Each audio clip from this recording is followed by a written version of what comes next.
Bonjour à toutes et à tous, je vais parler aujourd'hui de la nouvelle stratégie spatiale allemande. L'Allemagne s'est dotée fin septembre d'une nouvelle stratégie spatiale. C'était un document qui était particulièrement attendu, étant donné que le dernier document de ce type datait de 2010. Cette stratégie, elle paraît 6 mois après l'adoption en mars 2023 par l'Union européenne d'une stratégie spatiale pour la défense et la sécurité.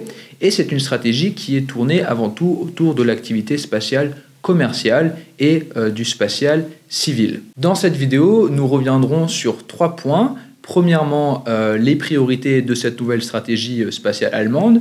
Deuxièmement, les conséquences de cette nouvelle stratégie spatiale allemande pour la politique spatiale européenne à la veille du sommet de l'Agence spatiale européenne qui devrait se tenir à Séville début novembre. Et troisièmement, la prise en considération croissante de la dimension stratégique de l'espace par l'Allemagne.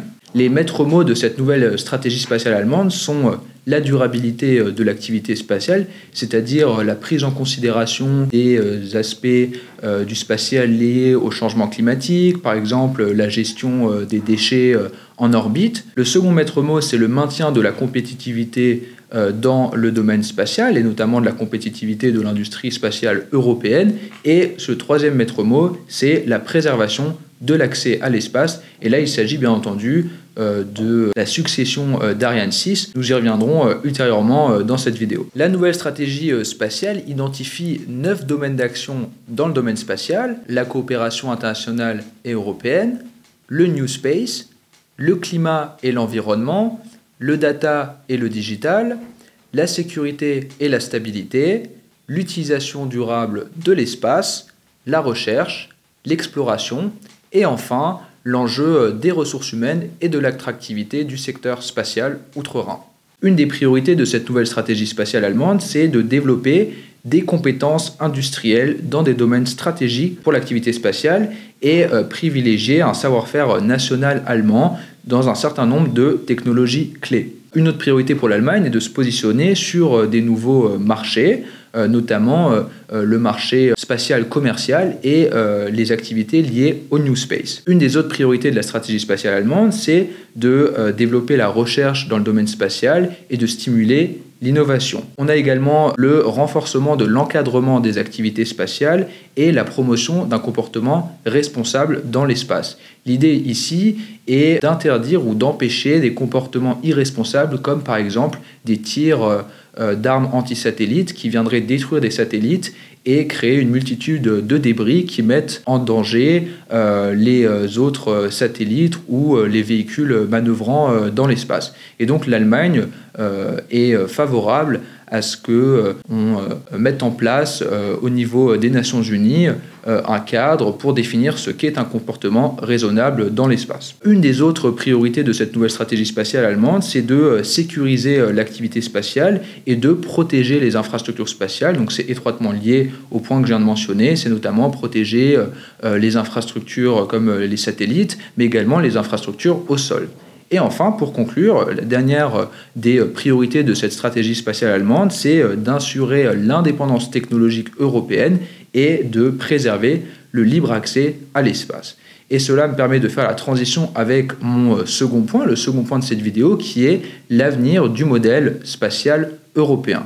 En effet, depuis le retrait d'Ariane 5 cet été, dont la production a été arrêtée il y a 2 ans et dont le dernier lancement a eu lieu cet été, eh bien, l'Europe n'a plus de lanceurs lourds. En effet, Ariane 6 a pris de retard, n'est pas encore prêt et devrait être lancé au plus tôt en 2024, tandis que Vega, le lanceur léger européen, est cloué au sol pour des raisons techniques. Par ailleurs, l'Union européenne ne peut pas avoir recours au lanceur Soyouz en raison de la guerre en Ukraine. Donc le lanceur Soyouz, c'est le lanceur russe. Et donc l'Europe est aujourd'hui dépendante de SpaceX et donc des lanceurs américains pour envoyer ces satellites dans l'espace, ce qui est évidemment, en termes de souveraineté et d'indépendance, est problématique. S'oppose donc la question de la succession à Ariane 6. Quel sera l'avenir du modèle spatial européen? Et là, les Allemands ont une vision légèrement différente, notamment de celle des Français. Les Allemands considèrent en effet que le modèle monopolistique d'Ariane n'est pas assez compétitif et quelque peu obsolète, et donc ils proposent d'introduire davantage de compétition dans le marché spatial européen, ce qui n'est pas tout à fait en ligne avec la position française, qui considère au contraire qu'en introduisant trop de compétition au niveau du marché spatial européen, on risque de fragiliser les acteurs établis comme Ariane notamment. Et il est vrai que l'Allemagne, ces dernières années, a soutenu l'émergence de tout un écosystème particulièrement dynamique de start-up dans le domaine des lanceurs, notamment avec des start-up particulièrement connues comme Isar Aerospace ou Rocket Factory Augsburg. Et là, en ce moment, on assiste à une forme de nouvelle course à l'espace en Europe, avec d'un côté ces start-up allemands, donc Rocket Factory Augsburg et Isar Aerospace, qui ont prévu un premier lancement de leur lanceur léger d'ici la fin de l'année 2023. Et donc, ce sera à quelle start-up lancera en premier son nouveau lanceur, avec évidemment comme idée sous-jacente à long terme de pouvoir proposer une alternative au modèle Ariane et proposer une solution allemande. L'Allemagne a également soutenu ces dernières années la montée en puissance du constructeur de satellites allemand OHB pour faire concurrence notamment à Airbus, qui est l'autre grand constructeur de satellites européen. Donc tous ces éléments, comme je le disais, posent donc la question de l'avenir du modèle spatial européen qui sera notamment discuté lors de la prochaine ministérielle de l'ESA à Séville en novembre. Pour terminer, je vais désormais aborder le troisième point de cette vidéo, qui est la prise en considération croissante par l'Allemagne de la dimension stratégique de l'espace. L'Allemagne a une approche plutôt commerciale, industrielle du secteur spatial. Mais ce qui est intéressant, c'est qu'on se rend compte dans cette nouvelle stratégie que l'Allemagne prend petit à petit en considération également les menaces, la dimension sécuritaire, stratégique du domaine spatial. Et il y a plusieurs éléments qui sont révélateurs de cette prise de conscience. Alors un élément antérieur à cette stratégie, c'est la création en 2021 d'un commandement de l'espace en Allemagne, donc similaire au commandement de l'espace français qui lui a été créé en 2019.